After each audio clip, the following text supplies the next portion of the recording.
est sur un métier de la construction qui est un petit peu différent de l'industrie parce qu'on va en fait chez nos clients pour réaliser nos chantiers. Donc on est 100 personnes à Bru. On a une quarantaine de véhicules, donc camions, pour réaliser nos chantiers au quotidien. Donc on a commencé avec BMA il y a à peu près 18 mois.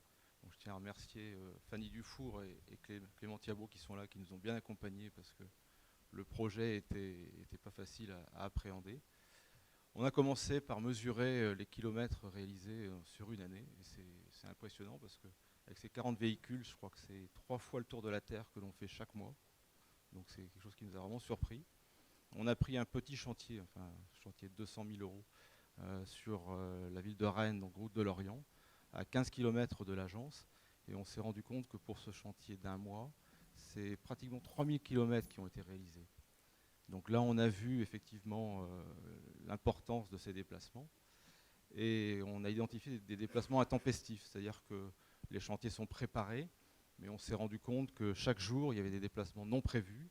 Et là, on a voulu aller plus loin et voir à quoi ils étaient dus. C'est souvent des manques de matériel, des manques de fournitures.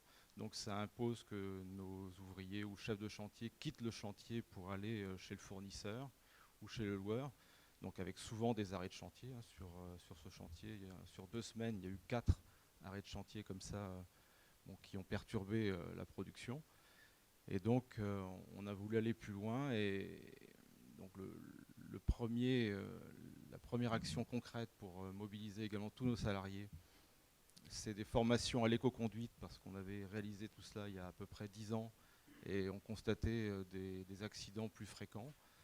Et la seconde action qui va être mise en place, c'est avec un prestataire, un transporteur et un fournisseur privilégié donc pour gérer ces commandes intempestives, pour ne plus avoir à se déplacer mais se faire livrer sur chantier.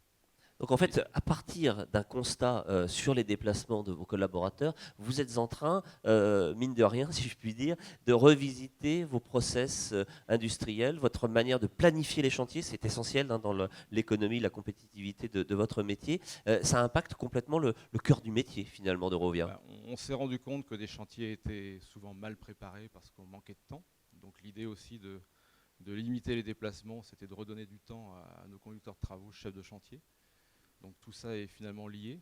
Nos salariés se plaignaient également du coût des carburants, donc l'éco-conduite va les aider, parce qu'on va le proposer à l'ensemble des salariés, pas seulement aux salariés qui conduisent un des 40 véhicules. Donc là, c'est sur la base... Donc c'est un bénéfice personnel dont ils pourront effectivement profiter, voilà, y compris chez eux en tant que particulier. Je pense que c'est aussi une façon de rendre la société plus attractive pour les futurs embauchés. Et au final, c'est gagner en compétitivité pour décrocher des chantiers. Vous avez eu des réticences ou des difficultés au départ qu'il a fallu surmonter? De la pédagogie, Marc Potel nous insistait sur la pédagogie, sur l'écoute, sur ne pas imposer mais faire avec. C'est ce qui s'est passé chez vous? On avait commencé par un système de géolocalisation, donc ça a été un peu compliqué. Ça rime un peu avec flicage, ça, voilà, dans l'esprit des gens, souvent. Les gens des travaux publics sont assez autonomes, indépendants, donc on n'aime pas trop ces choses-là. Bon, l'expérience a été menée pendant 4 mois, on l'a arrêté parce qu'on ne souhaitait pas aller plus loin.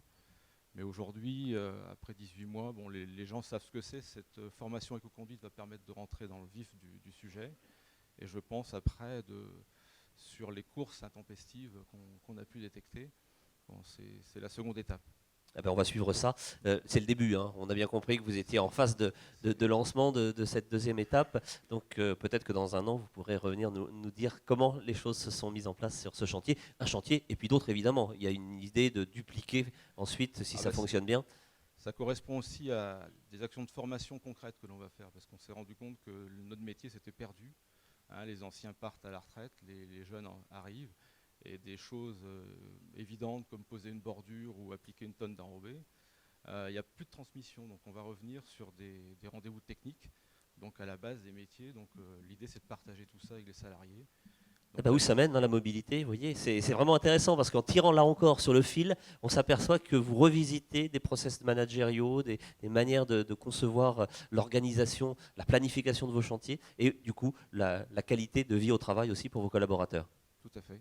Merci Jean-Pierre Mérien.